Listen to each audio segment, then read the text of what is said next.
दोस्तों, हमारी आज की कहानी का शीर्षक है खर्चीली बहू। एक बार की बात है, एक शहर में एक परिवार रहता था जिसमें एक लड़का और उसके माँ बाप थे। वह बहुत अमीर तो नहीं थे, लेकिन उनमें प्यार बहुत था। कुछ दिनों के बाद उस लड़के की शादी हो गई। उसकी शादी सलोनी नाम की लड़की से हुई, जो बहुत लालची थी।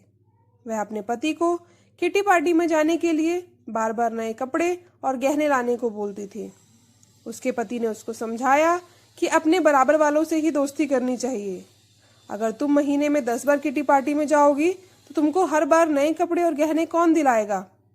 लेकिन वह अपने पति से ही झगड़ा करना शुरू कर देती थी और बोलती थी, अगर मैं नए कपड़े और गहने पहनकर नहीं जाऊंगी तो मेरी सहेलियां मेरा मजाक उड़ाएंगी।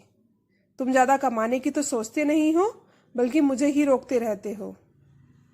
इसके बाद वह अपनी सास के पास गई और बोली, माँ जी, आप मुझे अपने गहने दे दीजिए, मुझे किटी पार्टी में पहन कर जाने हैं। उसकी सास हैरान होकर बोली, हमारे समय में बहू अपनी सास को गहने रखने के लिए देती थी, लेकिन तुम तो मुझसे ही गहने मांग रही हो। उसकी इन हरकतों से सारा परिवार दुखी था। एक दिन सलोनी की सहेली शिल्पा घर आई। उसने सलोनी की सास से सलोनी के बारे में पूछा तो उन्होंने बताया कि सलोनी पार्टी में गई है। शिल्पा ने सलोनी की सास से पूछा, आप इतना दुखी क्यों दिखाई दे रही हैं। तब उन्होंने सारी बात बताई कि सलोनी किस तरह बार बार नए गहने और कपड़े की डिमांड करती है और सारे पैसे इन पर ही खर्च कर देती है। वह शिल्पा से पूछती है कि ज्यादा जरूरी क्या है, रोटी या यह दिखावा। शिल्पा ने कहा कि जरूरी तो रोटी ही है, लेकिन सलोनी को यह बात समझानी होगी।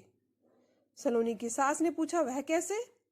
इसके बाद शिल्पा ने कहा, देखते जाइए।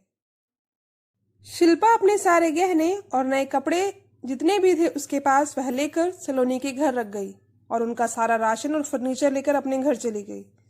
जब सलोनी घर आई तो अपनी अलमारी में नए गहने और कपड़े देखकर बहुत खुश हुई। इसके बाद वह अपनी सास से बोली, यह किसके हैं। तो उसकी सास बोली, यह सब तेरे हैं, तो उसको अब जितना बदल बदल कर पहनना हो पहन ले। सलोनी उनमें से नए कपड़े और गहने पहनकर घर से घूमने चली गई। कुछ देर के बाद जब वह रसोई में गई तो उसने देखा कि घर का सारा राशन गायब था। राशन के डिब्बों में गहने थे। वह अपनी सास से बोली, यह क्या, घर का सारा राशन और फर्नीचर कहाँ गया। उसकी सास बोली, वह सब बेचकर ही तेरे लिए नए गहने और कपड़े लेकर आए हैं, अब तू इनको ही बदल बदल कर पहन। सलोनी बोली, लेकिन गहनों से पेट थोड़ी भरेगा, खाना तो खाना ही पड़ेगा। तभी सलोनी की सहेली शिल्पा भी आ गई। उसने कहा, जब पहले तुम्हारी सास ने तुमको समझाया तब तुम नहीं मानी, इसलिए हमने यह सब किया है।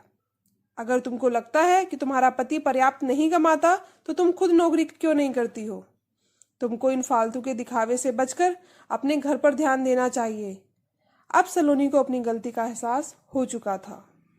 दोस्तों, इस कहानी से हमें यही सीख मिलती हो, चाहे वो किसी घर की बहू हो या कोई भी व्यक्ति, हमें फिजूल खर्ची से बचना चाहिए और जरूरत की सामान पर ही ध्यान देना चाहिए।